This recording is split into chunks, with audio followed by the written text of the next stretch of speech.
ONDONGOKALA azabaako abaana ab'obuwala bakyakaza n'abasendasenda mu mukwano oluvannyuma n'abanyagulula okubeekakaatikako n'okugezaako okubagajjambula ng'akozesa ebiso. Omusasi waffe Kayunga Paul n'ekitongole kyaffe ekinoonyereza ekya NBS Investigates ONDONGOKALA ono bamulinnye akagere era luno lwe lugendo lw'olutabaalo olw'okumukwata. Katubikulaga.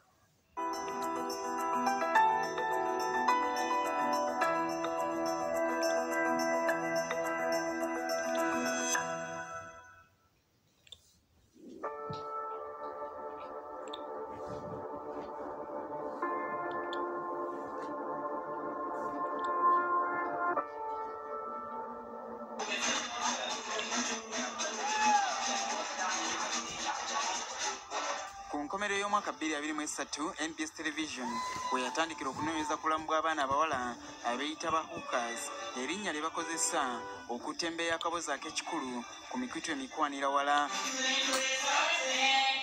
Waliwo abakikola nti kyangu ofuna ssente bw'otyo, naye waliwo abakikola nga kikyokka eky'obugagga kye balina.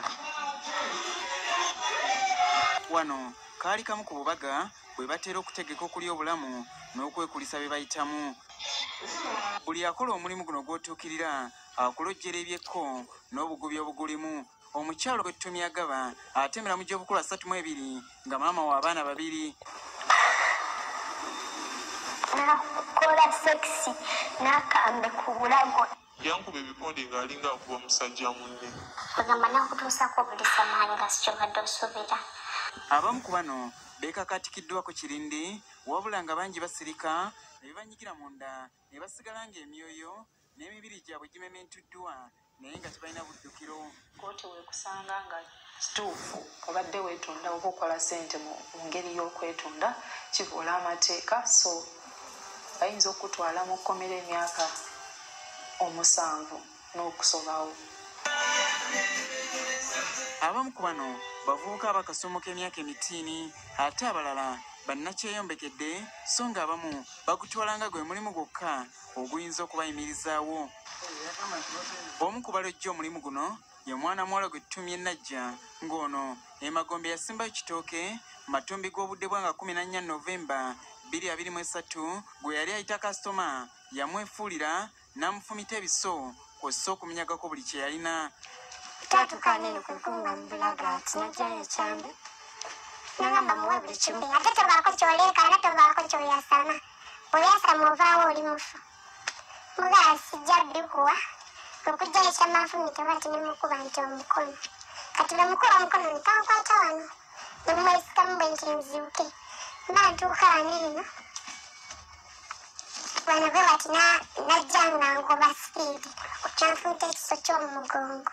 Askabada, nindakyuka nadduka agenda naye nga nze njikuba nduulu ndeekaana. Ekikolo eky'ettemu kino kyali mu kataanu k'e Bulaga ku nkingizi za Kampala ku luguudo oludda Emityana. Gano gandiba nga ge matwale ga Kaggwa Ensonyi omuzzi w'emisango w'Olulango. Okusinziira ku batuusizaako obulabe eyo mu matumbi budde ensi gyewummulira akabuga Bulaga kafuuka ettambiro wasinzira okutigomya abawala babaganzizza. Akwana akawala okujja eyo kati olugira bwakaweseeyo akasala n'akateekako ekiso n'akaleepinga n'akajjako essimu n'amala n'akata era bambi bujja wano nga bukaaba. Omuwala ono Najja omutonzi yassabibye kubanga ebisago eby'ebiso byamuleetera okufuna obuzibu mu kussa okukotyonka olutatadde n'okuvaamu omusaayi omuyitirivu.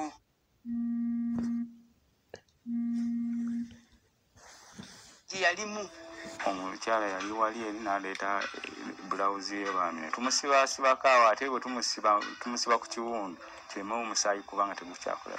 Bayanga twebuuza nti oba bambi omukyala oyo oba muwala yafa. Oluvannyuma lw'ekinnamba mu ddwaliro yasiibulwa wabula enkovu n'obulumi bye yasigaza bye bimujjukiza obuvunaanyizibwa bw'alina okunoonya obwenkanya. Najja tali yekka. Kati nakwata omukono bwati nansika okunsembezaawo n'angamba tewenyeenya eyanteekerako akambe ku bulago. Agaba naye yayitibwa musajja eyali ayagala okumusanyusamu mu bikolwa eby'omukwano era nga bakkiriziganyizza omutima gw'ensimbi anti bintu bya mpankuwe. Kiswaza nga tosobola kuvaayo kigamba buli omu.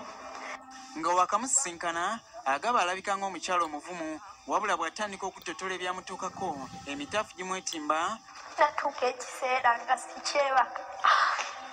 agaba ne Najja ebikolobero ebyabatuukako kumpi bifaanagana era balina okukkiriza nti omuntu y'omu bonna ye yabatuuza kusasiriza mu kifo kyekimu era mu mbeera y'emu. Ekirala ekibagatta nti bonna Kaggwa Ensonyi ono bamusisinkana ku mukutu omukwanira walo gwa WhatsApp. Muvubuka yali aludde nga nkwana ku WhatsApp nga twogera nga mpereza ebifaananyi muweereza byange. Kati wanidde naŋŋamba takusisinkana ku WhatsApp groups ezo yewali connection. Era naffe kati twafuuka bammemba ku mukutu okusobola okutuuka obulungi ku ntobo y'ensonga eno. Emboozi ennyumizibwa ku mukutu guno yeekuusiza ddala ku mulimu gwe bakola era ebigambo n'ebifaananyi eby'obuseegu kwe batambuliza obulamu enkya n'eggulo. Era wano ensisinkano y'abagula akaboozi n'abakatunda weetandikira. Embeera yansindiikiriza. Abamu ku bali ku mukutu guno bazze bakosebwa naye nga teboogera wabula ebyatuuka ku Najja yali tayinza kuwangaala nabyo nga tabigabanyeeko na banne. Kino kyawa abalala obuvumu okutandika okwogera ku byabatuukako naani gwe bateebereza okubibatuusaako. Twasalawo ateeberezebwa kumulinnya kagere n'okumutega abawala abalala okusobola okumugwa mu buufu n'okumwoleka ensi.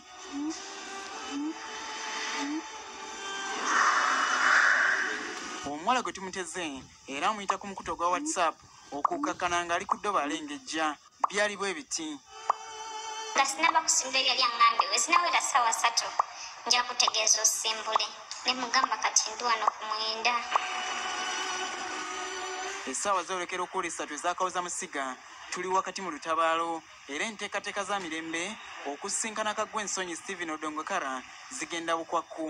The next petrol station you pass after Starbucks, that's where I am. I've stand here in the way. Boda boda emutwala we balina okusisinkanira omu ku ffe yagivuga era alina kamera ez'enjawulo enkesi ze tulondoolera mu mmotoka eno omuli abasirikale abagudde kava. Tabeerawo mu budde obwo kati atuukawo maze mugamba nti lutuuse. Ekibinja kyaffe eky'abasirikale abamu ku bakulembeze b'ekyalo Bulaga B n'abantu abalala be twayingira nabo olutabaalo beewadde eddemfo. Emabega wali akapande. You look in front of you. Look in front of you, eh? You have look at me. Phone is up. Yes. I've seen something. Mirembe naye alina kamera enkesi era aba n'okuwuliriza buli ekimwetoolodde era kati basisinkanye.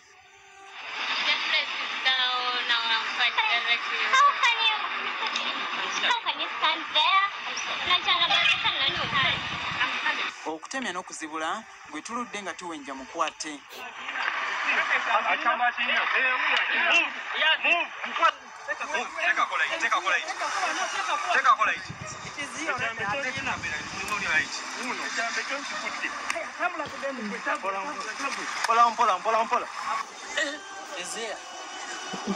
Ye Stephen Odongokala atemera mu gy'obukula 28 omusenze ku kyalo kino Bulaga B. Stephen Odongokala, why do you do this? There are some people who have said this. Who is this man? Mirembe omusasi waffe omukesi mu lutabaalo luno ogugwa gumaze era obuvumu bwakosezza bwa muzira nnamige. Natya kubeera we bamukwata ekiso yali akirina kati mu kutya munze kyali nti kati singa bano abantu balwalayo oba singa tebasementaemu nga ŋŋamba naye ate bwe nfumitira wano.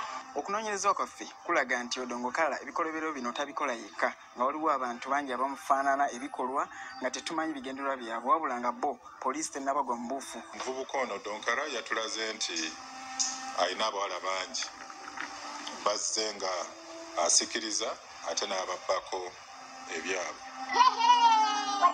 Ebimwogerwako abikkiriza era omugugu gw'ekibi gutandise okumuzitoowerera. I've met only one person, sir. Is this the girl?